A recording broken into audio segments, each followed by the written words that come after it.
My parents downplayed it as a get-together when I was snubbed from my sister's anniversary party. I went anyway. My sister didn't know I saw her child sneak something odd into my backpack. When I discovered what it was, I froze, then secretly returned it to her jacket. 30 minutes later, the police arrived. I thought I knew the limits of family drama, but nothing, and I mean nothing, prepared me for the moment my own sister used her child to frame me for stealing a diamond necklace right in front of the cops. This wasn't some random misunderstanding, this was the brutal culmination of years of being the family's designated problem solver, the silent ATM, the guy who always cleaned up everyone else's mess. So, here's the thing, my name's Nathan. I'm 28. And for as long as I can remember, I've been the oldest kid, the dependable one, the invisible line in our family story, while my younger sister, Ava, was always the dazzling, golden chapter. I was the one who, at 17, fixed Dad's truck because he refused to pay a mechanic. I stayed up with Mom after her night shifts, brewing coffee because no one else would. I learned to navigate bank clerks and landlords before I could even legally buy a beer. I paid for my own tuition, stacking shifts until I practically lived at work. Meanwhile, Ava just shone. She had this uncanny, infuriating ability to perfectly time her moments. I'd bring home a 3.8 GPA, and somehow, she'd find a way to mention her new social media followers. I'd land my first full-time job, and she'd post a picture of a new ring light with Mom commenting, "So proud of the talent in this family." Guess who got all the hearts? Yeah. For years, I told myself, I'm not bitter. I'm practical. Some people make grand entrances, I learned to carry a broom. That's just how it was. Then, 2 weeks ago, a Saturday morning while I was at the laundromat, my phone rang. It was Mom. "Honey," she chirped, "just a heads up. We're having a little get-together tonight. Nothing big, just family." "Where?" I asked, already suspicious. "The Gables," she said, naming the fancy place on Maple with the string lights and the $14 mocktails. "They gave us the back patio." "Who's US?" She sighed. That heavy, put-upon sigh. "You know, everyone." Ava didn't want any pressure. "You know how you can be intense about money stuff. We'll see you Sunday." Money stuff, for me, means asking who's paying before I order appetizers. It means I don't split the bill evenly when someone decides to try oysters and 3 cocktails. It means I bring an envelope for cash gifts and write amounts down so they don't get lost. I'm not intense. I've just tallied too many disappearing dollars in this family. So that night, when I saw Ava's husband post a story from the cutest not-a-party ever with a giant 10 years balloon in the background, something in me snapped. Not in an angry way, but a quiet, decided way. I put on a jacket and drove over. Not to cause a scene. I just wanted to hand her the card I'd already written, $100 cash and a note that said, "May your next decade be calm." I figured I'd leave it with the hostess, like a normal, boring adult. The patio at the Gables was packed. Candlelight, a long table, clinking glasses, and a cake with 10 plus a piped in gold. Get together, right? I stayed by the fence. I wasn't invited. I know how to be small. But Ava spotted me. Her smile froze for half a second, just enough to register, then she waved like I was the mailman. "Nathan's here." A few heads turned. Dad lifted his chin. Mom mouthed, "Play nice." I walked up, card already out. "Congrats." Ava hugged me, a cloud of perfume and champagne. "I told Mom it was no big deal," she said, a little too loud. "You know how she over-dramatizes things." I didn't answer. I set the card by her purse on a side chair. That's when her son, my nephew Leo, materialized near the desserts. He had that guilty, curious look kids get right before they try something new. "Hey buddy," I said softly. He glanced at Ava, then back at me, then at my backpack on the ground by the chair. My work bag, zipper half open, because I'd pulled out my wallet earlier. He shuffled close. Too close. His hand moved quick, clumsy, like he'd practiced on a couch cushion. He slid something dark and small into the front pocket of my bag. I blinked. "Leo?" He jerked, swallowed. "Mom said I could, look at your stickers?" I didn't have stickers. I waited 2 beats. He scurried away, shoulders tight, straight to Ava. She didn't even look at him. She didn't need to. She just lifted her champagne, laughing at something her husband said, and touched the pocket of her jacket, like checking for keys. My throat went dry. I crouched, unzipped the pocket he'd used, and my fingers hit something wrapped in tissue. I peeled it back just enough to see the edge of a velvet travel jewelry pouch and a flash of diamonds, clustered, heavy. A tag inside said something like, insured. Return to. I froze. Ava's new anniversary necklace. The one Mom had been bragging about all week. A custom reset, so classy. A wave of heat rushed through me. My first instinct wasn't anger. It was pure, cold logistics. Cameras. Who had line of sight? If I called it out right now, who would believe me? If I left, what would that look like? My heart was doing double time, but my hands were calm. I slid the pouch out, covered it with my palm, and in one smooth move, tucked it into the inside pocket of Ava's white blazer, hanging off the chair arm. Then, I zipped my backpack. I picked it up. I smiled at Leo when he peeked around the dessert table. I didn't say anything. 30 minutes later, 2 officers walked in through the patio gate. The music cut off. You could feel the air rearrange itself. If you're sitting there thinking, that's a stretch. Who frames their own brother at their anniversary dinner? I need you to know this wasn't step 1. This was step 47. I learned early that my role in our house was to make things disappear. Bills, messes, awkwardness. At 15, I negotiated my parents' cable bundle down $40 a month by threatening to cancel. Mom called it charm. At 17, I refinanced Dad's truck loan after I read his mail by accident and saw a 19.9% interest rate. He called it nosy. At 19, I paid Ava's $312 parking boot because she had no cash and was 5 minutes from a total meltdown. She called me a hero in front of her friends and so dramatic behind my back when I asked for it back 2 weeks later. It was always small. $60 here, $140 there. Can you put it on your card? Mine's maxed. Payday is Friday. I kept a note on my phone labeled IOUs. It had names, dates, amounts. It also had a lot of question marks where I stopped believing my own system. Ava and I weren't close growing up. She did cheer. I worked part-time shifts and went to community college. Dad loved that she brought energy into a room. Mom loved that she looked just like her. I looked like my grandfather, quiet and square-shouldered. And I brought spreadsheets. When Ava got married, I was the unofficial bank. Bridal shower? I covered the extra chairs. The DJ forgot the deposit? I Venmoed $250 under the table because, God forbid, there was silence. A week after the wedding, Mom returned a cake stand and forgot the security deposit was on my card. It was only $75. You're always so particular, she said when I asked. A year later, Ava and her husband Aaron bought a townhouse. It's a stretch, she admitted, but they approved us. Always they. You know what rent is like. I did. I also knew what a teaser rate looked like. Their mortgage ballooned exactly when inflation did. Groceries doubled. Gas shot up. No big deal cards became very big deals. Aaron is a competent guy, but with expensive taste in gear and a high tolerance for, by now, Nathan. I watched the math, and the math didn't blink. It just kept adding lines. The summer before the anniversary, I started hearing more about surprises and wishes. Ava winked on calls with Mom. He has no idea. It's going to be so special.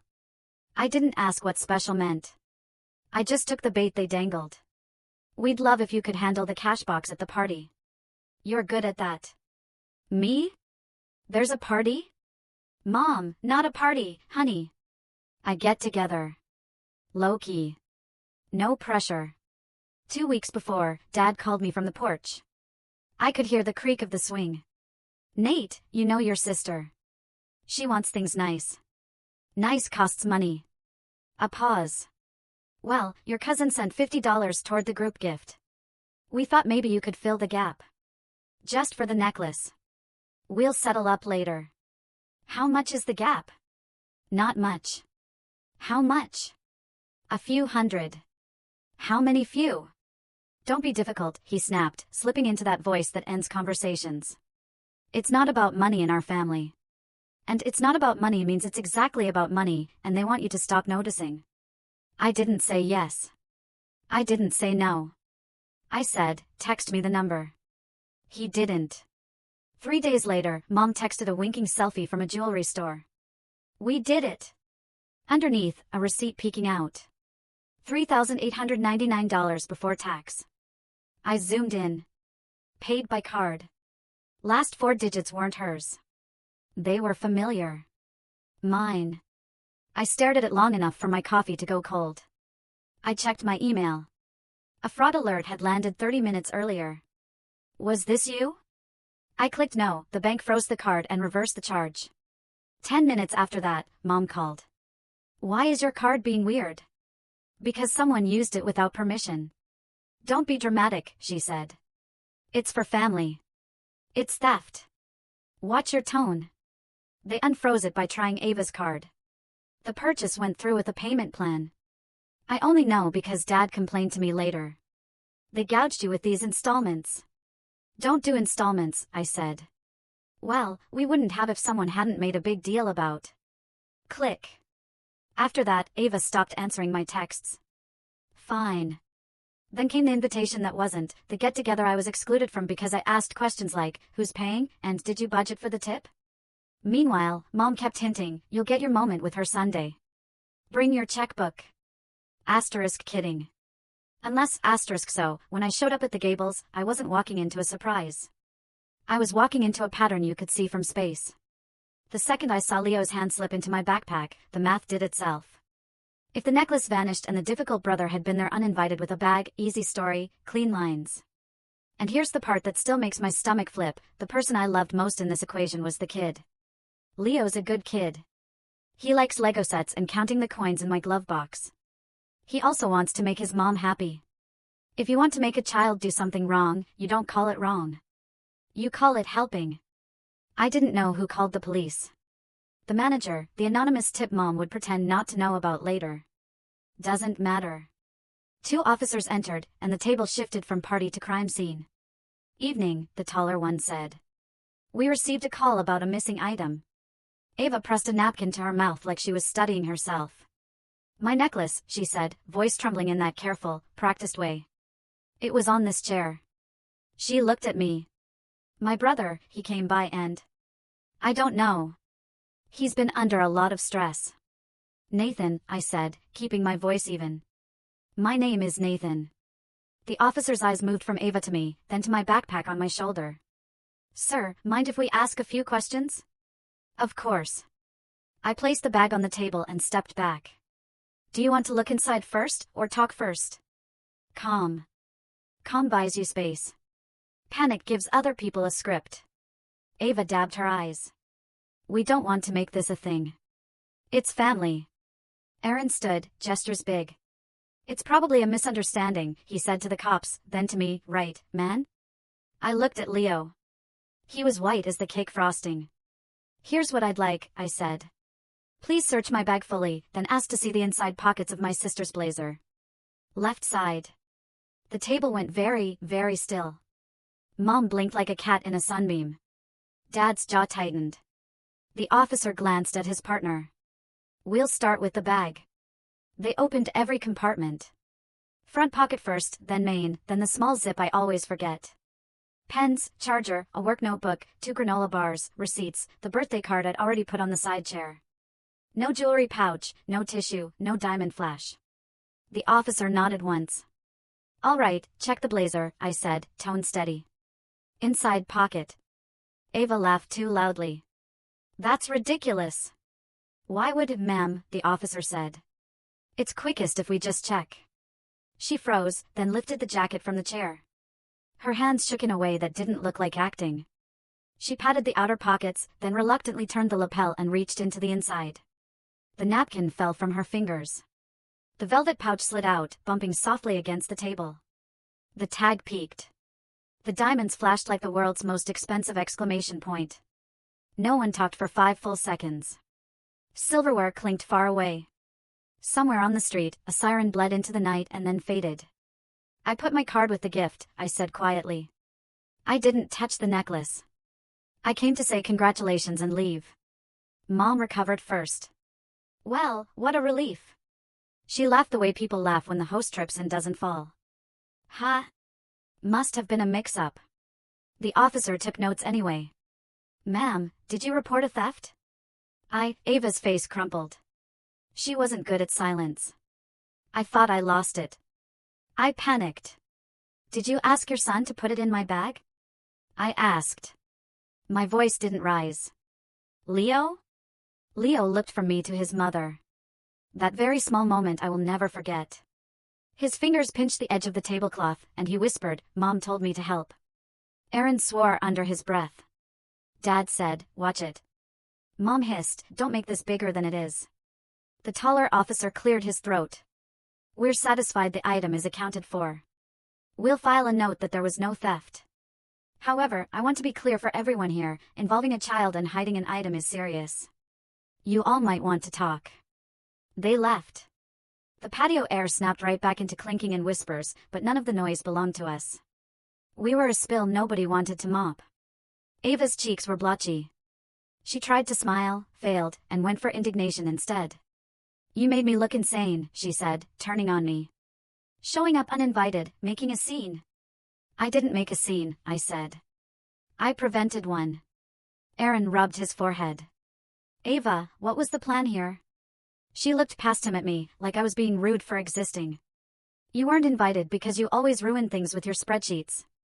I didn't want you counting envelopes next to my cake." She glanced at Mom, then lowered her voice. "We just needed the gift money tonight. And you're always so tight-fisted, Nathan. I knew you'd bring cash. I thought if the necklace got misplaced, we could." She shook her head, like the word she needed wouldn't arrive. "Forget it." "The police arrived," I said. "We're past forget it." Mom found her footing. "Sweetheart, you know your sister's been under stress." "The mortgage." "There it is," I said. "What?" "The part where it isn't about money, and then it very much is." I set both hands flat on the table. I could feel my pulse in my palms. "You bought a $3,899 necklace you couldn't afford on installments, and you were going to cushion it with cash, and if that didn't cover it, you'd use a mess to pressure me." Dad stood. "Watch your tone." "I am," I said. "I'm watching it very carefully because this is the last time I use it here without boundaries." Ava crossed her arms. "So what? You want an apology?" "No." I looked at Leo. He looked at me like he'd just swallowed ice. "I want you to know I'm done playing this role." Mom scoffed. "Which role?" "The one where I pay for everyone's mistakes and then get told I'm dramatic for noticing. The one where I get excluded from a get-together and then invited to provide additional funding. The one where a child is sent to put a necklace in my bag." "Nathan," Dad warned. "Family sticks together." "This isn't about revenge," I said, and my voice surprised me by how even it was. "This is about closure." I left my card on the table with the $100 inside and walked to the parking lot. No dramatic door slam, no speech. The night air smelled like rosemary from the landscaping. I drove home with my phone buzzing on the passenger seat. Mom, then Dad, then unknown, then Aaron. I didn't answer. I turned the phone face down and watched the red lights ahead of me bloom and shrink. By the time I climbed my stairs, there were 19 missed calls and 22 new texts. Mom led with guilt, "You embarrassed your sister on her night." Then anger, "How dare you accuse me of theft." Then logistics, "Can you come fix the bank app tomorrow? It won't connect." Then a photo of Leo asleep in the car. A last-ditch mercy play. I put the phone in a drawer and made pasta. The next morning, there were more. A group chat I hadn't muted yet lit up with relatives. "Aunt Carla, what happened last night?" "Mom, nothing." "Nathan overreacted." "All good." "Aunt Carla, privately, 3 minutes later, tell me your side. Also, I saw them go outside with the cops." "You okay?"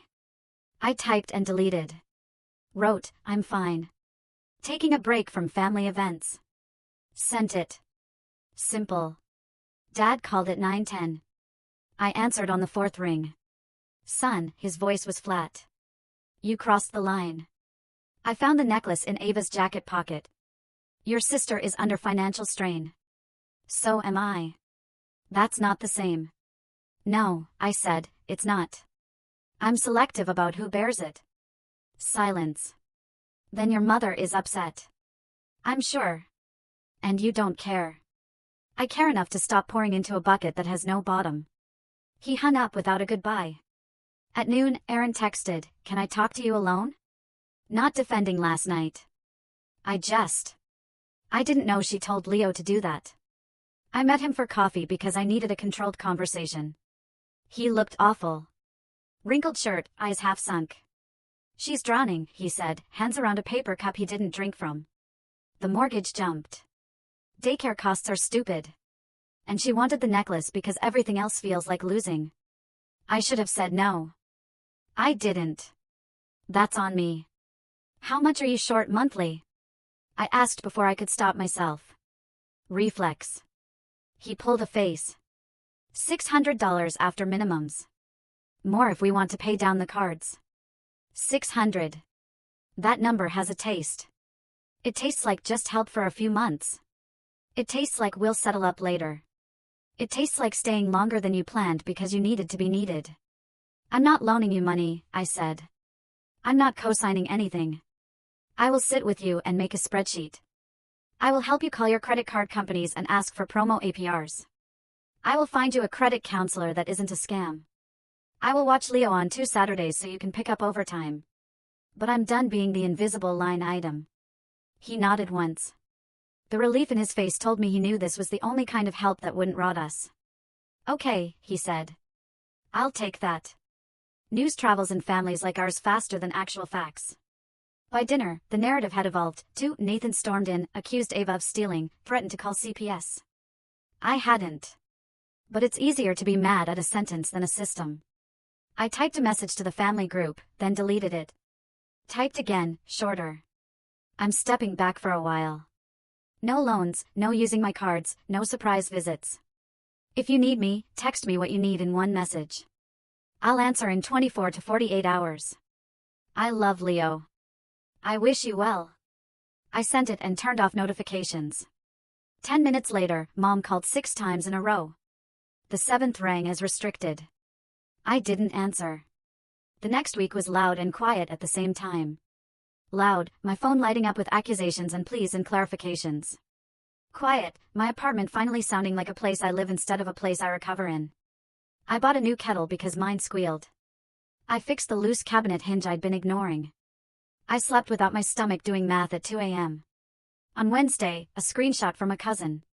Ava's Facebook status, a long post about devastating betrayal and people who hold money over love. The comments were exactly what you'd expect. Stay strong, girl. Family can be the worst. One person wrote, but why police? And the thread died for 5 hours. Thursday, Mom tried nostalgia. She sent an old photo of me holding baby Ava. You've always protected her, she wrote. Don't stop now. I stared at the pixelated version of my teenage arms and felt a rush of tenderness for that kid. He didn't know what protection would cost. I replied, I will not protect her from consequences at the expense of my sanity. Friday evening, I got a text from a number I didn't have saved. Leo. Mom said I did a bad thing. Are you mad at me? My chest hurt in a very specific way. Me, I'm not mad at you. You were trying to help your mom. Leo, did I ruin your party? Me, it wasn't my party. I'm okay. Do you want to come over this weekend to build the Lego car? A beat. Leo, can I? Me, ask your dad. If he says yes, I'll pick you up. Only with his yes. Erin called 10 minutes later. She's not thrilled, but I'm here 2 Saturdays. He forced a laugh that wasn't funny. Sunday at noon. We built the Lego car on my living room floor and ate pizza. And I didn't say a single adult sentence about guilt or boundaries. He's 8. He knows when the air is wrong. He doesn't need nouns for it. By the second weekend, my missed call count hit 41. Mom escalated to relatives. Aunt Carla texted, she's telling everyone you froze her bank account. I hadn't. I sent a single line back, that's not true. Sunday, Erin and I sat with their bills spread across my coffee table. We called 2 credit cards. We drafted a budget that wasn't a punishment. We listed the subscriptions that auto-renew when you're not looking, 3 streaming services, a premium photo editor, a meditation app no one uses. We found $210 of cancellations. Erin set his phone to ask to buy 4 App Store purchases. We wrote a list titled Money Ava Touches Only with Her Eyes. He laughed, then looked guilty. I put my palm up. This is a team sport. Back in the group chat, Dad finally sent one message that sounded like him and not the chorus. Your mother overstepped. She knows. It wasn't an apology. It was the outline of one. I didn't write thanks. I wrote nothing. Sometimes the healthiest thing you can do is not feed a sentence. Monday morning, my HR portal pinged. I clicked before thinking. Our annual bonus had posted. After taxes, it was $2,346. I closed the tab. I didn't tell anyone. I didn't write windfall on a whiteboard and build a case for benevolence. I paid my own dentist bill, scheduled it, and felt like a wizard. That night, Mom sent one more text, "Come for dinner Sunday. Just us. We'll talk." I stared at it for a while. I typed, "I'll meet you for coffee for 1 hour at Daylight Public Place. Bring no bills." Sent. She replied immediately, "You're ridiculous." I didn't answer. We met at Daylight Cafe. 10 a.m. Sunday. Neutral ground. Too many plants. Mom wore her "I'm not mad" cardigan. Dad came too. I got black coffee. They ordered leverage. Mom started, "I'm sorry your feelings were hurt." "Try again," I said. She exhaled. "I'm sorry I tried your card without asking. I'm sorry I told Leo to help. I'm sorry I called the police." "You called?" "I thought it would scare you," she said. "Into paying, into caring." Dad cleared his throat. "We don't expect you to fix everything." "You do," I said. "Here's what changes." I slid a single page across. Not a contract, just lines. No loans. Gifts will be small and named gift. No access to my cards. No, just once. No ambushes. Ask in one text, in advance. The kid is off limits. If he's used again, I call it in. Separate checks. You order it, you pay. My presence isn't currency. Mom bristled. "A list." "Yes. I followed yours for a decade, and it was invisible." She went quiet. Dad read it like a manual he needed years ago. One small nod. "And what do we get?" Mom asked. "A son who shows up without resentment. An uncle who plays Lego without doing ledger math. A future where I don't disappear." Her eyes filled. "You would do that?" I almost did. She folded the page and tucked it into her purse. No promises, just keeping it. We finished our coffee. No hugs, no vows, 3 separate totals. The quiet of people understanding a boundary is a door. Use it or leave it. Don't lean on it. At the exit, my phone buzzed. Aaron's photo of Leo grinning with a Lego car. We did the wheels. I laughed instead of crying. In the lot, Mom called. "Nathan." I turned. "I won't ask you for money." "Good. I will ask you to dinner next month." Low-key. "Text me. I'll let you know." Driving home, my hands felt light, not empty. Mine. No big twist. No grand apology. Closure is small. Boring decisions you defend on the worst day. My name is Nathan. I'm 28. Not background anymore. Not revenge. Not forgiveness. Boundaries. And if anyone ever says, it's not about money, I'll smile, ask for separate checks, and pay exactly my share.